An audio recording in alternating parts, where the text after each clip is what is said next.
Pemirsa, informasi juga untuk Anda pada pukul 20 waktu Indonesia Barat nanti, kami akan menayangkan wawancara eksklusif yang dilakukan oleh pimpinan redaksi dari TV One, Karni Ilyas, yang akan melakukan wawancara eksklusif dengan Prof. Mahfud MD. Tapi juga sebelum nanti kita akan lihat sebenarnya apa yang menjadi rahasia dari Prof. Mahfud MD sehingga kemudian mengeluarkan keputusan tersebut, kita akan kembali lagi ke perbincangan kami di Apa Kabar Indonesia Malam. Mungkin kita bisa minta pandangan dari Pak Huda, tadi dikatakan oleh Bang Daniel, Pak Huda, bahwa narasi yang mencuat bahwa kondisi atmosfer dari kabinet saat ini tidak baik-baik saja, tidak kondusif, itu hanya bagian dari strategi menjelang pemilu, bagian dari upaya untuk mendelegitimasi pemerintahan Presiden Jokowi. Pandangan Pak Huda?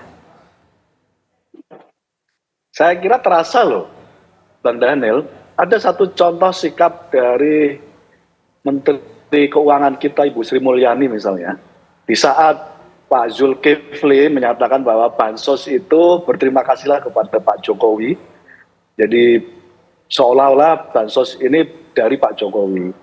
Begitupun saat yang sama ada klaim dari Pak Airlangga menyangkut soal keberadaan bansos. Ini adalah program dari Pak Jokowi. Nah, di saat ada suasana mempersonifikasikan bansos itu adalah Pak Jokowi, 2-3 hari yang lalu Ibu Sri Mulyani menyatakan bahwa bansos ini adalah instrumen dari APBN, bahwa bansos ini disepakati oleh semua fraksi, 9 fraksi di DPR RI, di parlemen, dan bahwa bansos ini adalah sebuah program yang sepenuhnya dibiayai oleh anggaran pendapatan negara kita, dan ini menjadi hak dari seluruh warga negara kita yang tidak mampu. Jadi dari suasana ini saling mengklarifikasi, dan kita apresiasi Bu Sri Mulyani akhirnya secara clear menyampaikan bahwa bansos ini bukan atas budi baik dari Pak Jokowi, bukan atas perjuangan dan uang dari Pak Jokowi sebagai presiden, tapi ini adalah dari instrumen APBN. Nah, kalau melihat suasana ini, Mbak Putri, sebenarnya kita semuanya merasakan bahwa ada persoalan di dalam tubuh kabinet. Ada menteri yang mengklaim ini adalah kebaikan dari Pak Jokowi, kemudian dikelirkan dan lalu diluruskan oleh Ibu Sri Mulyani sebagai Menq yang menyatakan bahwa memang ini memang bukan dari kebaikan Pak Jokowi, ini adalah anggaran yang diambil dan sudah disepakati oleh semua partai politik yang ada di DPR RI. Nah, kalau melihat itu, kira-kira atmosfer bahwa ada ketidaknyamanan dalam kabinet, saya memastikan terjadi. Baik. Dan itu terkonfirmasi dari sikap Bu Sri Mulyani untuk mencoba meluruskan. Baik, Bang Daniel, silakan diberikan tanggapan. Begitu terasa kalau kata Pak Huda, sudah ada contoh-contoh nyata kita saksikan sendiri. Silakan, Bang Daniel. Ya, Mbak Putri, kalau kemudian perbedaan pendapat, saya pikir itu hal yang wajar. Bahkan sejak awal kabinet ada, tentu perbedaan pendapat baik itu tertutup maupun terbuka itu sering terjadi, dan kita bisa melihat itu di masa-masa pemerintahan Pak Jokowi.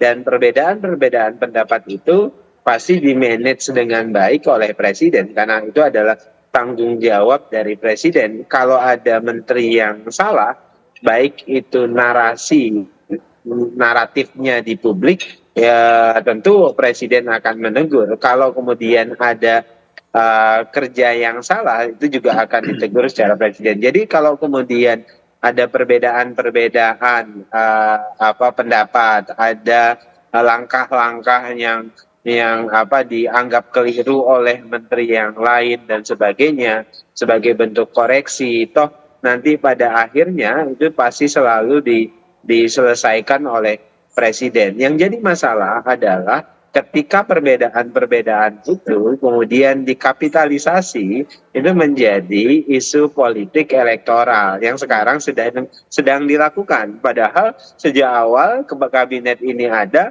ya itu juga pernah dan sering terjadi, dan hal yang wajar saja, dan Presiden mampu memanagenya dengan baik. Nah, yang harus hati-hati itu adalah ketika kita keluar dari jalur konstitusi, yaitu melakukan upaya delegitimasi terhadap pemerintah, melakukan delegitimasi terhadap presiden, apalagi sampai dengan ada upaya kan mendorong misalnya wacana pemakzulan, kemudian mendorong wacana menurunkan presiden dan sebagainya. Nah, itu adalah upaya-upaya ekstrim untuk melakukan itu tadi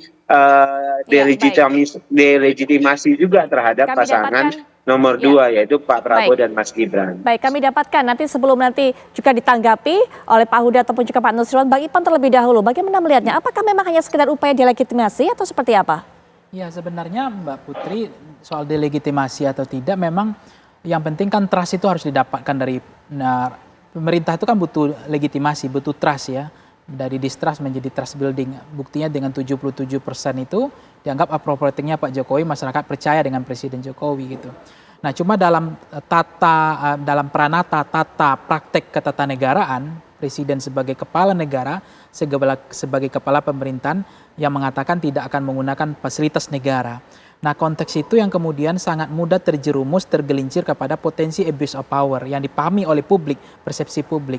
Nah, misalnya soal bansos. Bansos itu kan anggarannya sekarang tidak main-main, tidak tanggung-tanggung, dan tidak kaleng-kaleng anggarannya. Bukan kita tidak berpihak kepada rakyat kecil, tapi anggarannya kan 498 triliun, yang sebelumnya hanya 496 triliun. Nah, itu dinaikkan di tahun pemilu, di tahun politik. Nah, itu harus dijaga, harus ada jaga jarak antara rakyat dengan personalisasi yang kemudian ada digunakan untuk kepentingan politik elektoral, bahwa dana bansos itu tidak boleh dikapitalisasi untuk kepentingan hanya sekelompok atau keluarga atau golongan atau hanya segelintir orang atau hanya kepentingan politik elektoral semata. Kalau itu ada yang diuntungkan karena ada konflik kepentingan, itu bukan lagi paket hemat tapi paket lengkap. Terlalu mahal biaya kita untuk menjadikan orang menjadi calon presiden atau wakil presiden dengan biaya bansos yang digontorkan 498 triliun. Sedangkan kalau kita lihat anggaran COVID saja 2020 sampai 2022 dari data nanti dicek itu aja 498 triliun. Itu 2 tahun dana COVID. Ini setara dengan itu, Mbak. Gitu.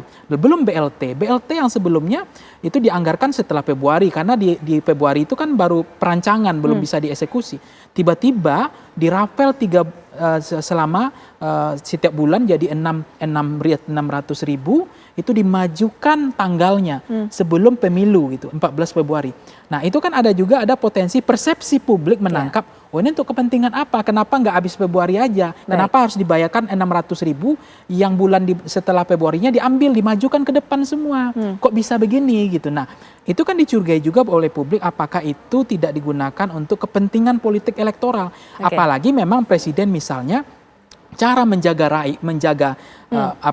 konsisten menjaga tadi itu kan beliau serahkan aja ke menteri saja yang membagikannya. Nah, persoalannya Mensos pun Risma hari ini sudah nggak nyaman, misalnya beliau tidak bisa membagikan bansos sendiri, dia tidak, anggaran bansosnya juga tiba-tiba hilang ke tempat lain, bahkan datanya juga diambil dari PMK, bahkan beliau juga merasa tidak nyaman lagi. Jadi sebenarnya ini juga pertanyaan, kalau memang Menteri PDIP sudah tidak nyaman lagi, seolah tidak dikasih pekerjaan, ya harusnya secara etikanya, untuk menjaga konsistensi moral, etika, atau praktek ketatanegaraan ini supaya menjaga aspek-aspek demokrasi, kalau memang tidak dipakai, tidak dibutuhkan lagi, lebih baik ya Menteri PDIP menarik diri semua gitu.